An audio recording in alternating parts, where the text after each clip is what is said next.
Hello friends, welcome to Designing and Fabrication. আজি আমি discuss কৰিম নিউ MCQ সিৰিজৰ পাৰ্ট 5 welding technical part. ইয়াৰ আগত আমি welding technical part 4 ডিসকাস কৰি আহিছো আৰু চাৰিটা পাৰ্ট ডিসকাস কৰা হৈছে। প্লেলিষ্ট দিয়া আছে তাত আপুনি গুটেখিনি চাই ল'ব পাৰিব। আৰু আজি আমি পাৰ্ট 5 ডিসকাস কৰিম। হেতু welding techniquesৰ ওপৰতে কিছুমান মানে থাকি গৈছিল সেইখিনি ইয়াত ডিসকাস কৰিম। ইয়াত ফাৰ্স্ট যেটো পইণ্ট হেতু কৈছে যে how much current should be set to weld a 10 mm thick plates by arc welding. Arc welding মানে ইয়াত manual metal arc welding টো কথা কৈছে আৰু 10 mm টো metal thickness আছে মেইন পইণ্ট এইকিটাই এতিয়া ইয়াত কিমান কাৰেন্ট সেট কৰিব এতিয়া 10 mm ৰ কাৰণে আমি নৰমালি 3.15 ইলেক্ট্ৰড ইউজ কৰিম আৰু 3.15 ৰ ইলেক্ট্ৰডৰ ৰেঞ্জ হৈছে 110 to 120 তো হেতু সেট কৰিব লাগিব তো ইয়াত যেটো অপচন থাকিব 110 আছে 110 ampere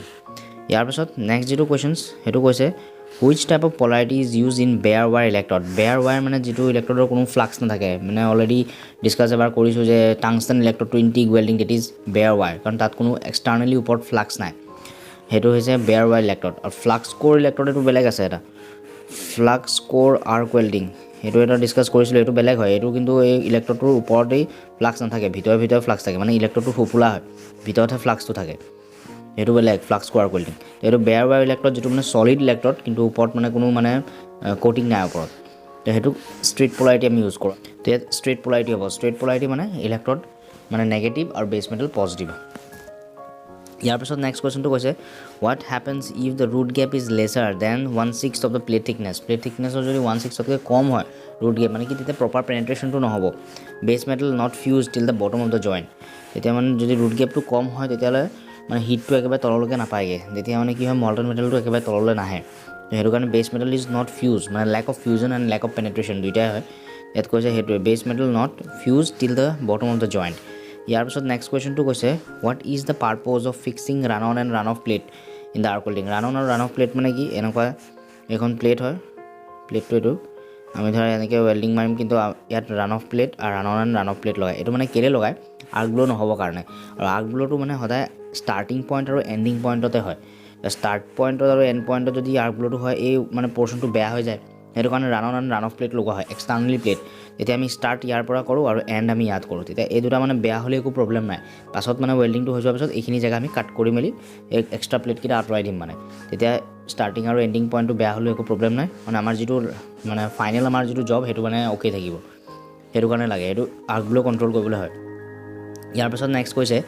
fifth to which type of the metal is used in a welding cable কেবলৰ ভিতৰত যেটো মানে যেটো wire থাকে বা যেটো মেটাল থাকে হেতু কপাৰ থাকে কাৰণ copper is a good conductor of heat and electricity ইয়াৰ পাছত হ'ব নেক্সট 6 টো কৈছে which defect will occur when the equipment is changed for AC to DC supply in arc welding the arc welding ত যেতিয়া আমি AC বা DC supply লৈ মানে convert কৰি দিও মানে ৰেক্টিফায়াৰ সহায়ত তেতিয়া হেতু DC হৈ যায় আৰু DC হৈ যোৱাৰ লগে লগে মানে তাত arc blow আহি যায় AC টো কোনো arc blow নাথাকে কিন্তু যেতিয়া আমি চেঞ্জ কৰি দিও ৰেক্টিফায়াৰত AC to DC আমাক DC ত লাগে আৰু DC হৈ যোৱাৰ লগে লগে তাত arc blow ফৰ্ম হৈ যায় হেতু এটা মানে ডিফেক্ট হয় ইয়াৰ পিছত নেক্সট কৈছে what should be the angle for the double bevel butt joint double bevel কৈছে এটা হৈছে double V আৰু এটা হৈছে double bevel এটো হৈছে double bevel মানে only one side ত থাকাটো bevel বুলি কয় সিঙ্গেল থাকিলে সিঙ্গেল bevel double দুই সাইডে থাকিলে double bevel এটো 45 45 থাকে ইয়াৰ পিছত নেক্সট কৈছে which one of the following do not assist fire মানে ফায়াৰক এসিস্ট নকৰে মানে কম্বাসিবল নহয় অপশন কিটা দিয়া আছে fuel oxygen ignition and nitrogen নাইট্ৰোজেনৰ পৰা কেতিয়াও ফায়াৰ মানে ইগনাইট নহয় যদি ফুয়েল হয় ইউ এটা মানে সোৰ্স হয় অক্সিজেন ইউ এটা সোৰ্স হয় আৰু এটা ইগনাইশন মানে যেতিয়া হিট ফায়াৰ যেতিয়া ধৰে যেতিয়া হিট ফুয়েল আৰু যেতিয়া অক্সিজেন দিয়া মিক্স হয় কিন্তু নাইট্ৰোজেন হয় নহয় নাইট্ৰোজেন নহয় কাৰণে এখানে ইয়াত nitrogen is the correct answer ইয়াৰ পিছত নেক্সট কৈছে 9 নম্বৰটো what is polarity polarity মানে কি polarity হৈছে ডাইৰেকশন অফ কাৰেন্ট মানে এটো আমি স্ট্ৰেট পোলাৰিটি ইউজ কৰিছো নে ৰিভাৰ্স পোলাৰিটি ইউজ কৰিছো মানে কাৰেন্টৰ ডাইৰেকশনটো কেনেকুৱা এটা কোনবা ক'ব পায় নেগেটিভ টু পজিটিভ কিছুমান ক'ব পায় পজিটিভ টু নেগেটিভ এতিয়া ইলেক্ট্ৰনিক ল এটা বেলেগ আছে আৰু কনভাৰজেশন ল এটা বেলেগ আছে এজ পাৰ দা মানে ইলেক্ট্ৰনৰ ল হৈছে যে নেগেটিভৰ পৰা পজিটিভলৈ যায় কাৰণ ইলেক্ট্ৰন সদায় নেগেটিভৰ পৰা পজিটিভ ডাইৰেকশনত যায় বাট এজ পাৰ দা কনভাৰজেশন থিওৰি কি কয় যে এটি হাই পটেনশিয়ালৰ পৰা লো পটেনশিয়ালত যায় মানে হাই পটেনশিয়াল মানে কি পজিটিভ বা লো পটেনশিয়াললৈ যায় মানে নেগেটিভ দুটা থিওৰি বেলেগ বেলেগ কয় আৰু বাট আমি যদি ইলেক্ট্ৰনিক থিওৰিটো লওঁ তেতিয়া কাৰেন্ট হদাম মাইনাস অফ প্লাস হেতু হিচাপত কৰে ইয়াত হৈছে ডাইৰেকশন অফ কাৰেন্ট ইয়াৰ পিছত নেক্সট কৈছে 10 to what arc length should be used to to reduce the spatter আমি মানে কমাব লাগে তেতিয়া আমি নৰ্মেল বা মিডিয়াম আৰ্ক ইউজ কৰোঁ কাৰণ আমি লং আৰ্ক যিমান কৰি যাম সিমানেই মানে তাত স্পেটাৰটো বাঢ়ি গৈ থাকিব ইয়াৰ পাছত কৈছে which type of the polarity use in sheet metal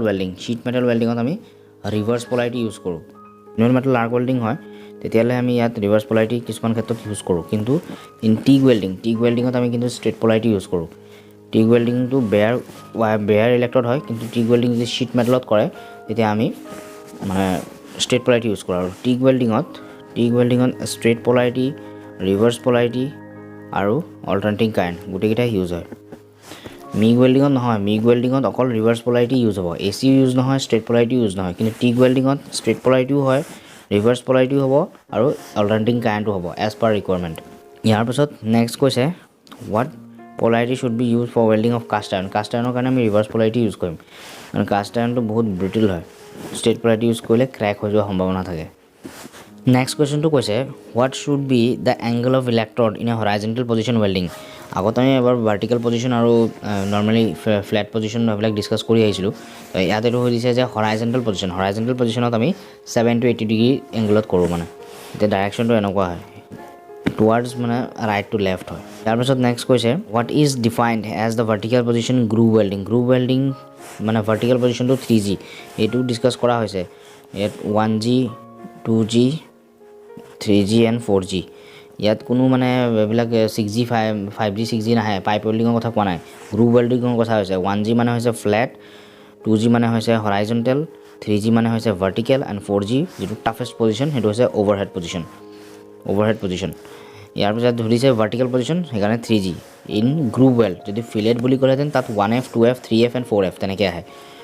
তো তেতিয়া তাত 3F হ'লহেঁতেন কিন্তু ইয়াত মানে গ্ৰুপ বুলি কোৱাৰ কাৰণে 3G হৈছে নেক্সট 15টো কৈছে how do you name the depression form at the end of the মানে ৱেল্ডৰ যেতিয়া আটাইতকৈ লাষ্টত গৈ মেলি হয় কৰি থাকোঁতে লাষ্টত গৈ মেলি গাঁত টাইপৰ হৈ যায় আণ্ডাৰ কাট টাইপৰ হৈ ফুটা হৈ যায় তেতিয়া সেইটোক মানে ক্ৰেটাৰ বুলি কয় ক্ৰেটাৰ ডিফেক্ট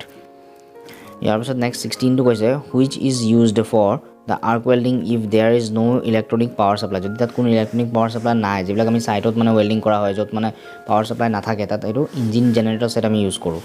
ইঞ্জিন জেনেৰেটৰ ছেটত কোনো কাৰেণ্টৰ ছাপ্লাই নাথাকে তাত মানে এইবিলাক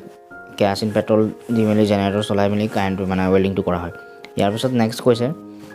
what are the two types of the MS pipe দুই ধৰণে বনাব পাৰি এটা হৈছে চিমলেছ টাইপ আৰু এটা হৈছে ৰেজিষ্টেঞ্চ ৱেল্ডেড পাইপ চিমলেছ মানে কি এইটো ছলিড ৰড থাকে ছলিড ৰডটোৰ এনেকুৱা এইটো ছলিড ৰডটোত মানে এটা গৰম মানে পাৰ্ট এটুকুৰা ইয়াত মানে ভৰাই দিয়া হয় জোৰছে হৈ দিয়াৰ পিছত এইটো ফোপোলা হৈ যায় হৈ যোৱাৰ লগে লগে এইটো এটা পাইপ ফৰ্ম হৈ যায় সেইটো হৈছে চিমলেছ পাইপ বুলি কয় আৰু ৰেজিষ্টেঞ্চ ৱেল্ডেড পাইপ মানে কি সেইটো এটা এনেকুৱা প্লেটটোক মানে এনেকৈ ৰোল কৰি মেলি এনেকুৱা পাইপ ফৰ্ম কৰা হয় পাইপ কাটি দিয়াৰ লগে লগে এনেকুৱা ৰেক্টেংগুল এটা পাই যাম ৰেক্টেংগুল মানে শ্বীট মেটেল এটা পাই যাম তেনেকুৱাই থাকে মানে ৰেজিষ্টেঞ্চ ৱেল্ডেড পাইপ প্ৰথমতে এনেকুৱা থাকে ৰেক্টেংগুল শ্বেপৰ মানে প্লেট থাকে সেই প্লেটটোক ৰোল কৰি মেলি তাৰপিছত মানে পাইপ বনোৱা হয় সেইটো হৈছে ৰেজিষ্টেঞ্চ ৱেল্ডেড পাইপ ইয়াৰ পিছত নেক্সট 18টো কৈছে which types of the arc length is use in thin sheet মেটেলত আমি মিডিয়াম আৰ্ক ইউজ কৰোঁ মিডিয়াম আৰ্ক মানে কি নৰ্মেল আৰ্ক সেইটোৱে মেইনলি ইউজ কৰে যিটো মানে যিটো গেপ থাকে যিটো ডিষ্টেঞ্চ থাকিব সেইটো equal to the diameter of the ক'ৰ ৱায়াৰ মিডিয়াম আৰ্ক বা নৰ্মেল আৰ্ক চ' ফ্ৰেণ্ডছ আজিলৈ ইমানেই ইয়াৰ পিছত আমি আকৌ নেক্সট ভিডিঅ'ত লৈ যাম নতুন এটা পাৰ্টৰ সৈতে লাইক কৰিব শ্বেয়াৰ কৰিব ছাবস্ক্ৰাইব কৰিব থেংকছ ফৰ